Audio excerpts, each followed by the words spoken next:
Good morning, students. Myself, Professor Pavan Kumar Yadav from Department of Mechanical Engineering. Students, हमारा subject है operation research and supply chain management.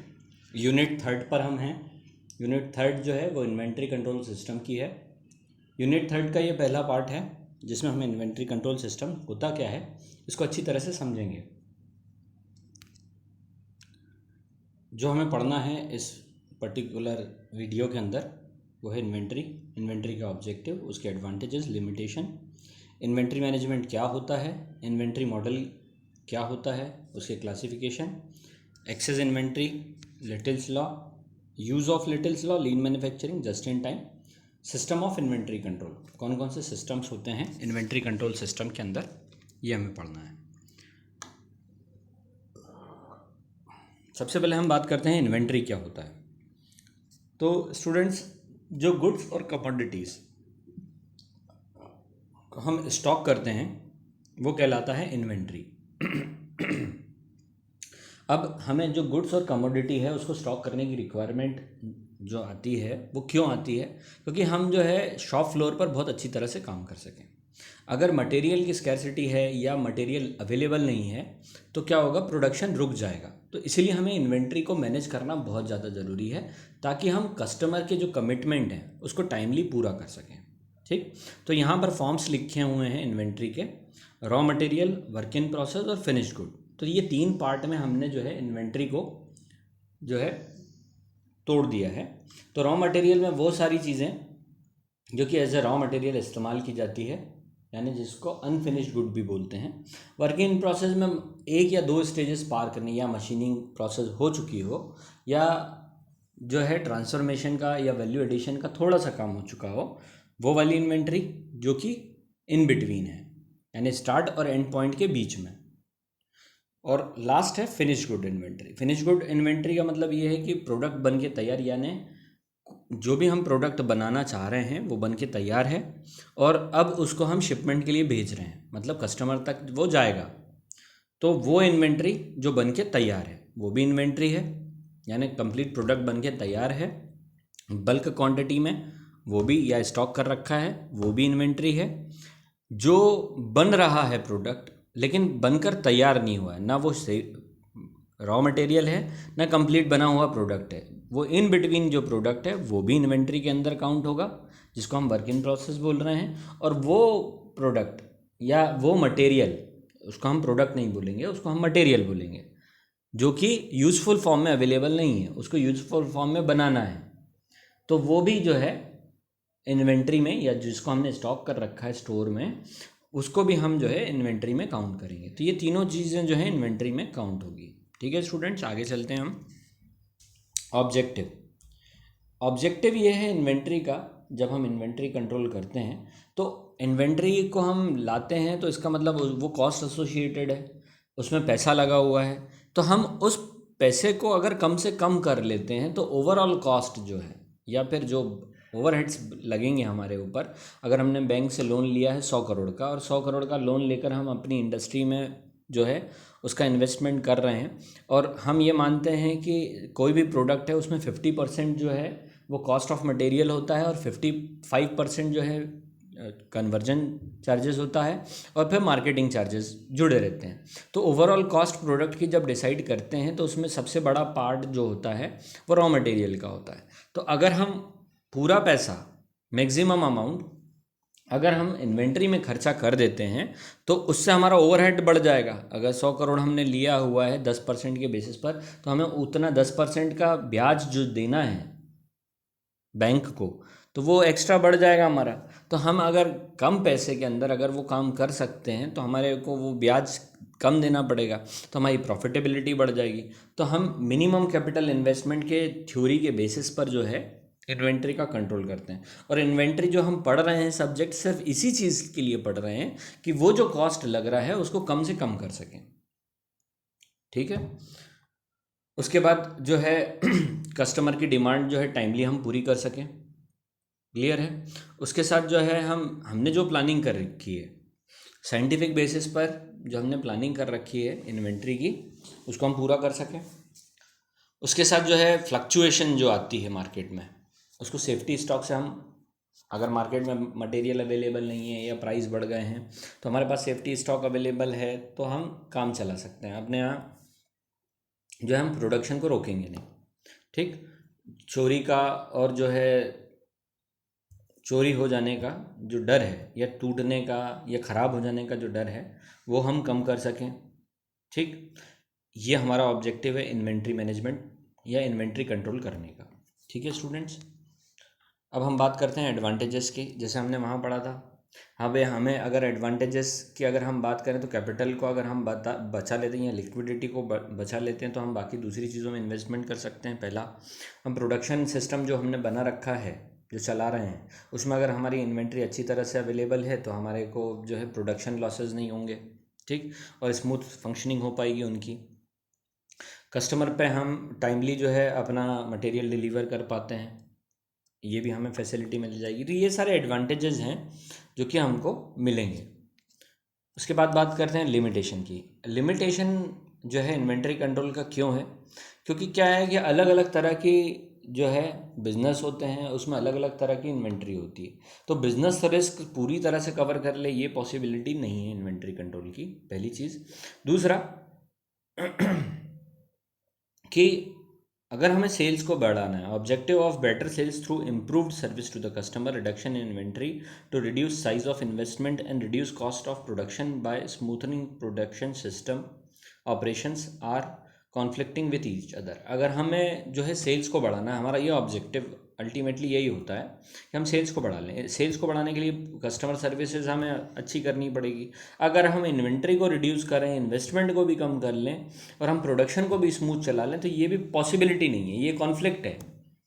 कि अगर हम मान लेते हैं कि अगर ऑटोमोबाइल की कोई कंपनी है और वहाँ पर जो है ऑयल्स की अवेलेबिलिटी ही नहीं है ना, और हम ये चाह रहे हैं कि भाई ओवरऑलिंग अच्छे से कर सकें, गियर बॉक्स जो है उसको चेंज करना है, हमारे पास गियर बॉक्स ही अवेलेबल नहीं है और कस्टमर का सेटिस्फेक्शन भी बनाए रखें, तो अगर मटेरियल अवेलेबल नहीं है तो कस्टमर को रुकना पड़ेगा। जैसे एग्जांपल लेते हैं कि पहले जो है मार्केट में, यानी हम भोपाल सिटी की बात कर रहे हैं, तो भोपाल सिटी में जो है जो बड़ी बड़ी कंपनियां हैं उनकी जो गाड़ियां हैं, जैसे जगुआर की बात करें, है ना, तो अगर जगुआर की उनको सर्विसिंग करानी है तो उनको बॉम्बे ले जाना है गाड़ी। तो बॉम्बे ले जाना है मतलब 500 किलोमीटर के रन पर वो गाड़ी जाएगी, वहाँ से जाकर सुधरेगी और फिर वापस आएगी, क्योंकि यहाँ सर्विस अवेलेबल ही नहीं है उसकी, क्योंकि उसमें इन्वेंट्री बहुत ज़्यादा लगती है, उसका हर कंपोनेंट हर पार्ट बहुत ज़्यादा कॉस्टली है। तो उसके बेसिस पर हम यहाँ उसका सर्विस सेंटर नहीं खोल पाएंगे। तो ये एक तरह की लिमिटेशन है। कस्टमर की सर्विस भी हमें चाहिए, है ना, और हम सेल्स को भी बढ़ाना चाहते हैं और हम उससे प्रोवाइड भी करा दें फैसिलिटी और पैसा भी खर्चा ना करें, तो ये एक तरह का लिमिटेशन है। ठीक, the control of inventory is complex because of the many functions it perform, it should be viewed as share responsibility. जैसे मैंने आपको बताया, अलग अलग तरह की इन्वेंट्री होती है ऑर्गेनाइजेशन में और अलग अलग तरह के लोग उसकी तरह डील करते हैं। स्टोर की बात करें, मेंटेनेंस की बात करें, प्रोडक्शन शॉप की बात करें, क्लीनिंग स्टाफ की बात करें, हर तरह की इन्वेंट्री जो है ऑर्गेनाइजेशन में अवेलेबल है तो अलग अलग तरह की शेयर्ड रिस्पॉन्सिबिलिटी के बेसिस पर, तो ये भी एक तरह की लिमिटेशंस हैं। ठीक, आगे चलते हैं। What is inventory management. अभी हमने आगे पढ़ा था कि इन्वेंट्री मैनेजमेंट क्या है, कि हमने टूल्स की बात करी, technique, strategies for storing, tracking, delivering and ordering the inventory और स्टॉक। मतलब जो कलेक्शंस हैं मटेरियल का, है ना, वो कहलाता है स्टॉक या इन्वेंट्री। ठीक है, स्टोर करना, है ना। Large amount of capital if not the majority of the companies capital is wrapped up in their inventory. सबसे ज़्यादा पैसा इन्वेंट्री में ही लगता है। ठीक है, तो इन्वेंट्री मैनेजमेंट आपको अच्छी तरह से क्लियर है। इन्वेंट्री क्या होती है, इन्वेंट्री कहते किसको हैं, और इन्वेंट्री कंट्रोल कर क्यों रहे हैं, ये आपको अच्छी तरह से क्लियर है। यही चीज़ें इसमें लिखी हुई हैं। अब बात करते हैं इन्वेंट्री का मॉडल क्या होता है। इन्वेंट्री मॉडल की जब हम बात कर रहे हैं तो मॉडल हमने जो बनाया और इसी के बेसिस पर हम क्वेश्चंस जो हैं न्यूमेरिकल्स भी सॉल्व करेंगे। इन्वेंट्री मॉडल जो बनाया है उसका बेस यही है कि कितनी क्वांटिटी हमें खरीदनी है किसी भी पर्टिकुलर आइटम, कमोडिटी या प्रोडक्ट की, और कब खरीदनी है। ठीक, तो इसमें दो तरह के डिसीजन आते हैं कि कितना अमाउंट एक बार में ऑर्डर करना है, पहला, यानी ऑर्डरिंग कॉस्ट की बात करेंगे। ठीक। और वो क्वांटिटी कितनी खरीदें हम, कितनी क्वांटिटी खरीदें कि जिससे ओवरऑल कॉस्ट, इन्वेंट्री को जो कैरी कर रहे हैं, रख रहे हैं, उसका कॉस्ट कम से कम हो सके। तो लोअर कॉस्ट डिसीजन के बेसिस पर हम इन्वेंट्री कंट्रोल सिस्टम काम करते हैं। ठीक। अब इन्वेंट्री मॉडल का क्लासिफिकेशन, दो तरह के मॉडल होते हैं, डिटर्मिनिस्टिक और प्रोबेबिलिस्टिक। डिटर्मिनिस्टिक मॉडल की जब हम बात करते हैं, इकोनॉमिकल ऑर्डर क्वांटिटी लेते हैं उसमें, और सेंसिटिव एनालिसिस और प्राइस ब्रेक मॉडल लेते हैं। ये तीन पार्ट हैं डिटर्मिनिस्टिक के। और प्रोबेबिलिस्टिक मॉडल में single period, fixed order quantity और फिक्स टाइम पीरियड पे काम करते हैं। ठीक। तो डिटर्मिनिस्टिक की बात करें, इकोनॉमिकल ऑर्डर क्वांटिटी मतलब उतना अमाउंट ऑफ क्वांटिटी खरीदें जो कि ना उसमें कैरिंग कॉस्ट लगे ना ऑर्डरिंग कॉस्ट लगे। जैसे एग्जांपल लेते हैं हम कि हम अगर साल भर में हमें ज़रूरत है पेन की 10, है ना, एक महीने में एक पेन की ज़रूरत है, साल भर में 10 पेन की रिक्वायरमेंट है। ठीक। अब हम अगर हम 10 पेन एक साथ खरीद लाते हैं तो हमें 5 रुपये का बेनिफिट रहता है, लेकिन 10 पेन जो हमने संभाल कर रखे, है ना, तो उस पर जगह भी चाहिए हमको, फिर वो चोरी भी हो जाएगा, कहीं रख भी जाएगा, ख़राब भी हो जाएगा, है ना। तो क्योंकि पेन की कॉस्ट कम है, क्वांटिटी भी कम है, तो हम इतनी क्वांटिटी क्यों खरीदें। ठीक। तो वो क्वांटिटी जिससे हमें फ़र्क ना पड़े, वो हो गई इकोनॉमिकल ऑर्डर क्वांटिटी। तो जैसे एग्जांपल ले लेते हैं, किसी ऑर्गेनाइजेशन की बात करें तो वो लिमिटेड अमाउंट ऑफ क्वांटिटी जिससे ऑर्डरिंग कॉस्ट, यानी बार बार खरीदने जाऊंगा तो पैसा ज़्यादा लगेगा। अब जैसे पेन का एग्जांपल मैंने लिया कि 10 पेन खरीदने, लेकिन ये 10 पेन मुझे अगर अपने पास वाली शॉप से खरीदने तब तो ठीक है, लेकिन अगर मुझे 100 किलोमीटर दूर जाकर ये पेन खरीदना पड़ा तो पेन से ज़्यादा तो आने जाने का पैसा लग गया, यानी ऑर्डरिंग कॉस्ट ज़्यादा हो गई। कैरिंग कॉस्ट से, यानी मेरे को साल भर में 10 पेन रखना जो है कम पड़ता है, मतलब उसमें पैसा नहीं लग रहा, स्पेस का पैसा मैंने दिया, ठीक, चोरी का भी दे दिया, ख़राब होने का भी दे दिया, तीनों पैसे मिलाने के बाद भी 100 किलोमीटर जो जा रहे हैं और आ रहे हैं उस कॉस्ट से कम है। तो पहले हम ये देखते हैं कि ऑर्डरिंग कॉस्ट और कैरिंग कॉस्ट, इन दोनों को मिलाते हैं और उसके बेसिस पर हम जो है इकोनॉमिकल ऑर्डर क्वांटिटी निकालते हैं। ठीक है। उसी तरह सेंसिटिव एनालिसिस की बात करते हैं, कितना अमाउंट हो ताकि स्मूथ रनिंग हो सके बिजनेस की। प्राइस ब्रेक मॉडल की बात करें, हर एक इंटरवल में जब फ्लक्चुएशन क्रिएट होता है मार्केट में किसी भी कमोडिटी या किसी प्रोडक्ट में, तब हम जो है उस प्राइस वैल्यू पर उस प्रोडक्ट की क्वांटिटी को स्टॉक कर लेते हैं। ये प्राइस ब्रेक मॉडल। अब बात करते हैं प्रोबेबिलिस्टिक इन्वेंट्री मॉडल की। सिंगल पीरियड इन्वेंट्री मॉडल, एक पीरियड में जो अमाउंट ऑफ क्वांटिटी हम खरीद रहे हैं उसके बेसिस पर हम जो है इन्वेंट्री कंट्रोल करते हैं, फिक्स्ड ऑर्डर क्वांटिटी और फिक्स टाइम पीरियड। अब example fixed order fix time period का ले लेते हैं। जैसे हम घर में किराने का सामान भरते हैं, फिक्स टाइम पीरियड की बात कर रहे हैं, मतलब महीने में आखिरी में, जब महीना आखिरी एंड हो जाता है या हमारी सैलरी आती है, तब हम क्या करते हैं, अमाउंट खरीदते हैं, किराने का सामान खरीदते हैं। तो ये फिक्स टाइम पीरियड हो गया, महीने में एंड में या सैलरी के स्टार्ट में। ठीक। ये एक तरीका हो गया। उसी तरह ऑर्गेनाइजेशन में क्या होता है, महीने में इन्वेंट्री खरीदी जाती है, 3 महीने में, 6 महीने में, साल भर में। तो एक टाइम पीरियड बना रखा है, उसके बाद ही उस इन्वेंट्री को खरीदने जाएंगे या कोई भी प्रोडक्ट या कमोडिटी लेने जाएंगे मार्केट में, बार बार नहीं जाएंगे, ताकि ऑर्डरिंग कॉस्ट को हम कम कर सकें।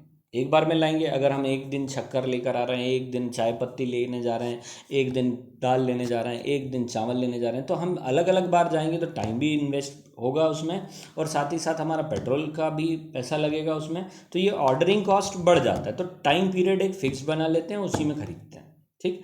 Order quantity, fixed order quantity की बात करें, अब एग्जाम्पल इसमें भी ले लेते हैं कि जैसे हमें साल भर यानी एक महीने में अगर हम शक्कर की बात करें घर में, और शक्कर हमको लगती है मान लें 5 किलो एक महीने में। अब एक महीने में अगर 5 किलो शक्कर लगती है तो वो एक क्वांटिटी बन गई कि 5 किलो अगर शक्कर लेंगे तो वो ना ख़राब होगी ना कम पड़ेगी, और जब दूसरा परचेसिंग करेंगे तब उसमें थोड़ी सी शक्कर बची रहेगी, यानी कमी नहीं पड़ेगी। और अगर वहीं 50 किलो का हमने बोरा खरीद लिया या 100 किलो का हमने शक्कर का बोरा खरीद लिया, तो 100 किलो रखने का, फिर पानी गिर गया उसमें, वो शक्कर घुल गई, ख़राब हो गई, उसको हम मेंटेन नहीं कर पाए, तो और साथ में एक साथ हमने इतना पैसा उसमें लगा दिया, तो हमें वो इकोनॉमिकल नहीं पड़ रहा है, वो पैसा फंस गया उसमें। तो हम यहाँ पर क्वांटिटी को फोकस करके कि कितनी की ज़रूरत है और कितना हमें ख़रीदना है, उसके बेसिस पर हम जो है इन्वेंट्री जो है करते हैं। ठीक। तो डिटर्मिनिस्टिक, प्रोबेबिलिस्टिक क्लियर है आपको। आगे चलते हैं हम। एक्सेस इन्वेंट्री, अगर हम ज़्यादा इन्वेंट्री खरीद लें, मतलब अगर हम ज़्यादा क्वांटिटी खरीद लेते हैं तो हमें क्या प्रॉब्लम आती है, अगर हम ज़्यादा क्वांटिटी खरीद लेते हैं तो चोरी हो जाए, ठीक, रखे रखे ख़राब हो जाए। तो सीमेंट की बात करिए, अभी हमने एग्जांपल दिया था शक्कर वाला, उसमें भी ख़राब हो सकती है, उसको रखेंगे। और उसमें साथ में कैरिंग कॉस्ट ऐड हो जाता है। कैरिंग कॉस्ट का मतलब क्या होता है, जैसे हम उसको स्टॉक कर रहे हैं, तो अगर हम इंडस्ट्रियल सप्लाई की बात करें, अगर हम बड़ा सा रूम लेंगे, उसमें उस सप्लाईज को रखेंगे या उस अमाउंट या कमोडिटी या प्रोडक्ट को रखेंगे, तो उस स्पेस का हमें पैसा देना पड़ेगा, उसके लिए हमें बुक कीपिंग करनी पड़ेगी, बुक कीपर रखना पड़ेगा, उसके बाद सिक्योरिटी गार्ड रखना पड़ेगा, उसके बाद हमें वेंटिलेशन की ज़रूरत पड़ेगी, जैसे स्टोर वेयर हाउसेज जो होते हैं जहाँ पर हम स्टोर करते हैं, है ना, तो उसमें पंखों की ज़रूरत पड़ती है, लाइट, यानी इसका भी खर्चा लगेगा। तो ये सारे खर्चे जो जुड़ रहे हैं वो किसके साथ जुड़ रहे हैं, इन्वेंट्री मतलब जो खरीदने का पैसा लगा हुआ है उसके साथ ये सारे पैसे एक्स्ट्रा जुड़ रहे हैं, इंश्योरेंस का भी पैसा लगेगा। तो ये सारी चीज़ें जब जुड़ जाती तो इन्वेंट्री का कॉस्ट बढ़ जाता है। तो ज़्यादा इन्वेंट्री होगी तो ये एक प्रॉब्लम और क्रिएट हो जाएगी, ठीक। और कभी कभी मार्केट में क्या होता है कि कमोडिटी के प्राइस वैल्यू कम हो जाते हैं, तो आपने जिस प्राइस वैल्यू पर ख़रीदा अगर उससे कम हो जाती है और आपने स्टोर कर रखा है उसको, तो आपको नुकसान डबल हो जाएगा। आप तो एक तो इंटरेस्ट भी पे कर रहे हो बैंक का, आपने उसमें कैपिटल डाल रखा है, साथ ही साथ आप कैरिंग कॉस्ट भी उसमें पे कर रहे हो, और साथ ही साथ अगर मार्केट में उसका प्राइस वैल्यू कम हो गया है तो आपको लॉस भी हो गया। तो एक्सेस इन्वेंट्री से ये सारी दिक्कतें आती हैं, ठीक। इसलिए हम इन्वेंट्री कंट्रोल सिस्टम पढ़ रहे हैं। इसके बाद बात करें लिटिल्स लॉ की। लिटिल्स लॉ होता है work in process is equal to throughput into cycle time. Throughput into cycle time मतलब आउटपुट इनटू जो अमाउंट ऑफ टाइम लगा है उस प्रोडक्ट को बनने में, उसमें। तो ये जो है हम एक पूरे के पूरे प्रोडक्शन लाइन के लिए इस्तेमाल कर सकते हैं, प्लांट के लिए इस्तेमाल कर सकते हैं, या इंडिविजुअल स्टेशन टू स्टेशन पे भी हम इस्तेमाल कर सकते हैं। जैसा हमने बोला लिटिल्स लॉ जो है साइकिल टाइम और थ्रूपुट का प्रोडक्ट होता है वर्क इन प्रोसेस के बराबर।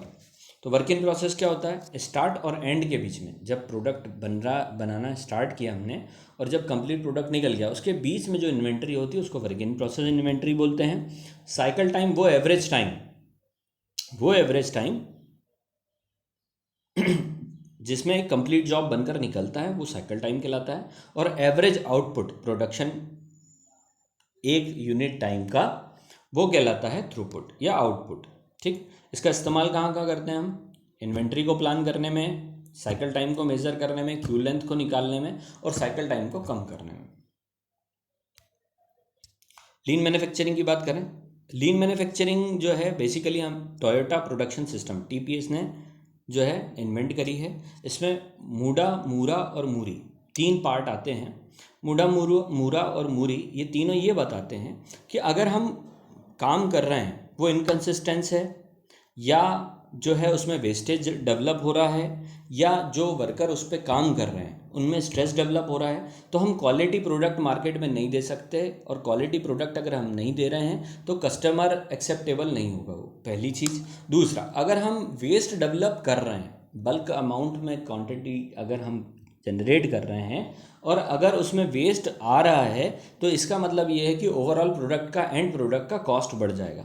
तो लीन मैन्युफैक्चरिंग ये बोलती है कि हम बल्क अमाउंट में अगर हम प्रोडक्शन कर भी रहे हैं तो हमें क्वालिटी पर पहले फोकस करना है, ठीक। और साथ ही साथ वेस्टेज को कम से कम करना है, चाहे वो टाइम के फॉर्म्स में हो या प्रोडक्ट के फॉर्म में हो या स्क्रैप के फॉर्म में हो, वो हमें कम से कम करना है। तो हमारा ओवरऑल जो है प्रोडक्ट जो बनेगा, एंड प्रोडक्ट, उसका कॉस्ट कम हो जाएगा। जस्ट इन टाइम मैन्युफैक्चरिंग की बात करते हैं। जस्ट इन टाइम मैन्युफैक्चरिंग में जब इन्वेंट्री मॉडल की बात करी जाती है तो यहाँ पर क्या होता है, ये इस तरह का प्रोडक्शन सिस्टम है, जब ज़रूरत पड़ती है तभी इसमें है ना हम परचेसिंग करते हैं।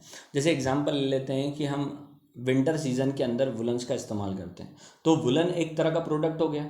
स्वेटर्स की बात कर लेते हैं, जर्किन्स की बात कर लेते हैं, तो वो एक तरह का प्रोडक्ट हो गया, लेकिन वो उसी ड्यूरेशन में चलता है। तो हम क्या करते हैं, उसकी मैन्युफैक्चरिंग उस ड्यूरेशन के अंदर ही कराएंगे, यानी उससे 2 महीने 3 महीने पहले, यानी 3 महीने चलेगा, साल भर उसकी प्रोडक्शन करने की ज़रूरत नहीं है हमको, वो थ्रू आउट टाइम नहीं चलेगा। ऐसे ही रेनी सीजन में भी हम जो है रेनकोट का इस्तेमाल करते हैं, अम्ब्रेला का इस्तेमाल करते हैं। तो इस तरह के वो प्रोडक्ट जो कि एक सर्टेन टाइम पीरियड के लिए आते हैं मार्केट में, उसमें अगर हम प्रोडक्शन सिस्टम या इन्वेंट्री मैनेजमेंट सिस्टम की बात करते हैं, उसमें जस्ट इन टाइम जब ज़रूरत पड़े तब इन्वेंट्री खरीदो और उसको जो है कन्वर्ट कर दो कंप्लीट प्रोडक्ट में, ठीक है।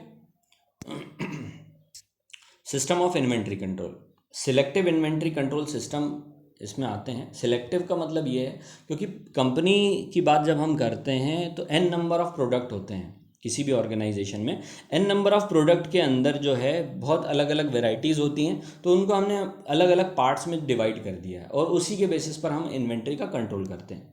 तो यहाँ पर हमने क्लासिफिकेशन लिखा है ABC analysis, VED analysis, SD analysis, HML analysis, MNG analysis, FSN analysis.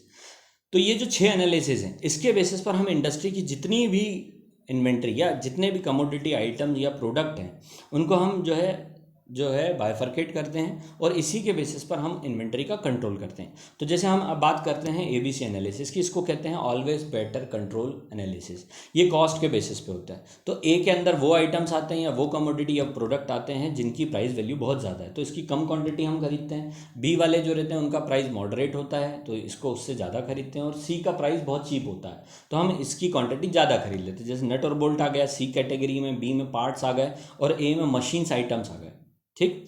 तो इसी तरह हम जो है तीनों को जो है क्वांटिटी को मैनेज करते हैं, तो इन्वेंट्री हमारा कंट्रोल हो जाता है। VED एनालिसिस की बात है, वाइटल, एसेंशियल, डिज़ायरेबल। तो यहाँ पर मटेरियल की इंपॉर्टेंस देखते हैं कि कौन कितना ज़्यादा ज़रूरी है, ठीक। उसके बाद SD एनालिसिस के बाद सप्लाई और अवेलेबिलिटी के बेसिस पर होता है। सप्लाई का मतलब ये मार्केट में वेंडर के पास हम सामान खरीदने गए, ठीक, और उसके पास वो आइटम नहीं है, तो वो स्केयर आइटम्स यानी S के अंदर आ जाएगा। D डिफ़िकल्ट मतलब बड़ी मुश्किल से मिल रहा है। और E ईजीली अवेलेबल मतलब हर नुक्कड़ पे, हर चौराहे पर या जहाँ पर भी जाएंगे हम, तो वो आइटम हमारे पास अवेलेबल होगा। तो उसके बेसिस पर हम उसकी परचेसिंग करेंगे और उसके बेसिस पर हम इन्वेंट्री का कंट्रोल करेंगे। यानी अगर हमारे लिए बहुत ज़्यादा ज़रूरत है उस आइटम की और मार्केट में हम उसे परचेज ही नहीं कर पा रहे हैं, है ना, तो वो आ गया स्केयर आइटम, तो हमें उसमें 1 या 2 या 3 या जितनी भी अमाउंट ऑफ क्वांटिटी है वो संभाल कर रखनी पड़ेगी सेफ्टी स्टॉक के अंदर, ठीक है। HML एनालिसिस ये भी कॉस्ट के बेसिस होता है, जैसे ABC एनालिसिस होता है। हाई कॉस्ट वैल्यू वाले प्रोडक्ट, मीडियम कॉस्ट वैल्यू वाले प्रोडक्ट और लो कॉस्ट वैल्यू वाले प्रोडक्ट, उसी के बेसिस पर हम उसकी परचेसिंग करते हैं और उसकी इन्वेंट्री को मैनेज करते हैं। MNG analysis, moving, non moving और घोस्ट आइटम।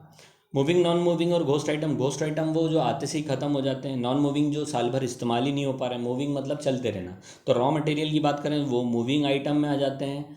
जो कंपोनेंट और पार्ट्स की बात कर रहे हैं जो कभी कभी बदलते हैं वो नॉन मूविंग आइटम्स में आ सकते हैं। घोस्ट में जो वॉशर्स की बात करें, नट बोल्ट्स की बात करें, वो नॉन मूविंग, ये वो घोस्ट आइटम्स में आ जाएंगे।